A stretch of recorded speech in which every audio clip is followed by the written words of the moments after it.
Welcome student, स्वागत है आपका मेरे चैनल पे। आज हम जो है क्लास 11 हिंदी उसका चैप्टर नंबर 2 बापू की कुटिया में उसके जो क्वेश्चन आंसर है उसकी डिस्कशन ये पार्ट में करेंगे। ओके, तो डायरेक्टली हम ये स्टार्ट करते हैं।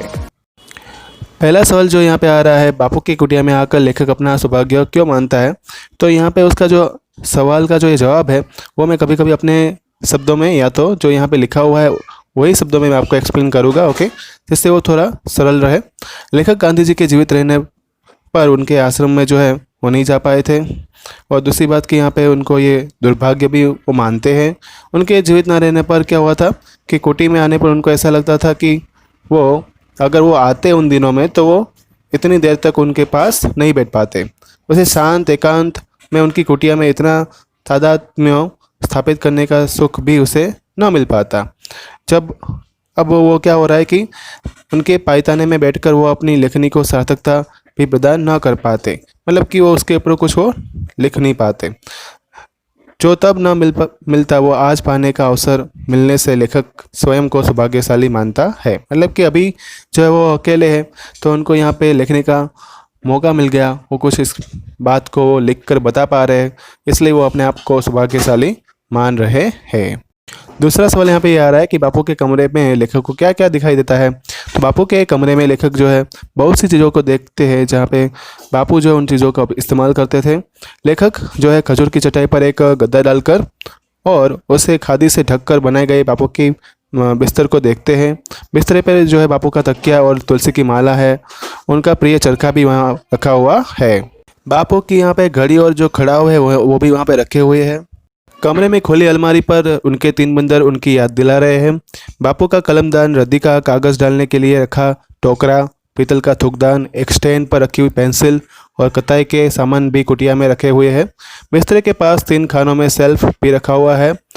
इन सारे स्मृति चिन्हों को देखकर लेखक कुटिया को बापूमय पा रहा है। तीसरा सवाल आ रहा है कि बापू के बिस्तरे को लेखक क्यों महान मानता है। तो लेखक जब बापू की कुटिया में जाता है, उसके देखता है तो वो देखकर मुग्ध हो जाता है। उसको ऐसा लगता है कि अभी भी रसोइयों की परंपरा अभी तक बनी हुई है। जो बापू के बिस्तर की जो सादगी है वो लेखक को अभिभूत कर देती है। उसको ऐसा लगता है कि बापू सचमुच महान थे। रत्न जड़ित स्वर्ण सिंहासन भी बापू के बिस्तर के जो है वो ईर्ष्या करते होंगे, ऐसा उसका मानना है। जितना महान व्यक्ति इसे सारे बिस्तर को पर जो बैठता था उतना महान व्यक्ति उन भव्य सिंहासनों पर एक पल भी के लिए भी नहीं बैठा होगा, ऐसा उसका मानना है। और यहाँ पे एक आखिरी लाइन भी लिखी हुई कि लेखक बापू के बिस्तर को महान मानता है क्योंकि बापू ने वर्षों तक इस पर बैठकर इसे गौरवान्वित किया है। चौथा क्वेश्चन यहाँ पे आ रहा है कि किस बात की कल्पना लेखक को भावमुग्ध कर देती है। तो उसका उत्तर यहाँ पे दिया हुआ है कि लेखक कोठी में बापू के कमरे में उनकी अनेक चटाइयाँ पड़ी देखता है। बापू से मिलने के लिए विदेश देश से आने वाला व्यक्ति उन पर बैठते और उनकी अमृतवाणी सुनते थे। लेखक का सोचता है कि इन्हीं चटाइयों पर कभी जवाहरलाल नेहरू, राजेंद्र प्रसाद, सरदार पटेल जैसे देश के बड़े नेता बैठे होंगे। इनके अतिरिक्त संसार के बड़े से बड़े राजनीतिज्ञ, पत्रकार और साहित्यकार भी बैठे होंगे। आज उन्हीं पर लेखक अकेला बैठा है। अपने इसी सौभाग्य की कल्पना लेखक को भावमुग्ध कर देती है। अगला सवाल आ रहा है, लेखक अपने आप को दुर्भागी क्यों समझते हैं। लेखक बापू के आदेश पर स्वतंत्रता आंदोलन में कूद पड़े थे। पढ़ाई छोड़कर अपना पूरा जीवन देश की आज़ादी के प्रति समर्पित कर दिया। इसके लिए कई बार उन्हें संकटों का सामना करना पड़ा। बापू के प्रति उनके मन में अपार श्रद्धा थी, पर बापू के जीवन काल में वे उनके आवास पर पहुंचकर उनके दर्शन न कर सके। लेखक इसके लिए अपने आप को दुर्भागी समझते हैं। अगला सवाल है, लेखक ने गांधी जी के बिस्तरे को गौरवशाली क्यों कहा है। लेखक के अनुसार यो तो गांधी जी का बिस्तरा खजूर की चटाई पर एक गद्दा डालकर और उसे खादी से ढककर बनाया गया था, पर इस सादगी में भी वो महान है।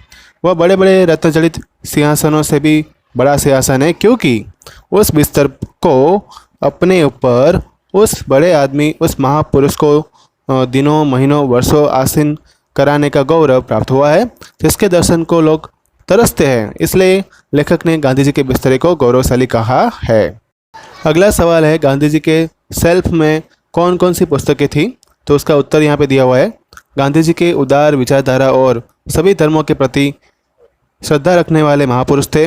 उनके सेल्फ में तरह तरह की पुस्तकें थी। बुक की अगर बात करें तो रीथिंकिंग क्रिश्चियनिटी, हज़रत ईसा और ईसाई धर्म जैसी पुस्तकें थी। वहाँ वहीं उसमें रामचरितमानस, गीता आणी गीताई जैसी पुस्तकें भी थी।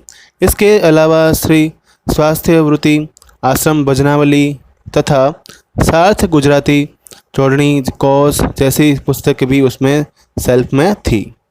अगला सवाल है, हे राम की स्मृति ने लेखक को किस कठोर चट्टान पर पटक दिया?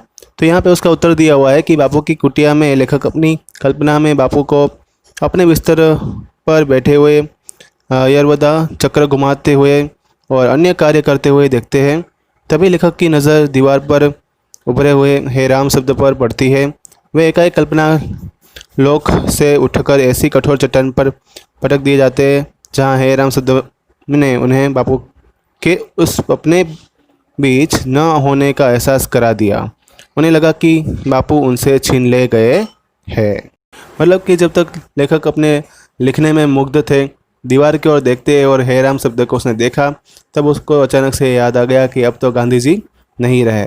तो इसी बात से उनको बहुत ज़्यादा दुख पहुंचा और उनको फिर से याद आ गया, एहसास हो गया कि अभी बापू जो है वो चले गए हैं। तो यहाँ पे इसके क्वेश्चन आंसर है वो पूरे होते हैं। व्हाट्सएप पर आपको दूसरे लेसन के लिए नोटिफाई किया जाएगा। अगर आपको कोई डाउट है तो यहाँ पे कमेंट बॉक्स में लिखकर मुझे बता सकते हैं। ओके, तो एजुकेशन के रिलेटेड वीडियो देखने के लिए मेरे चैनल को सब्सक्राइब करना मत भूलना। Thank you all.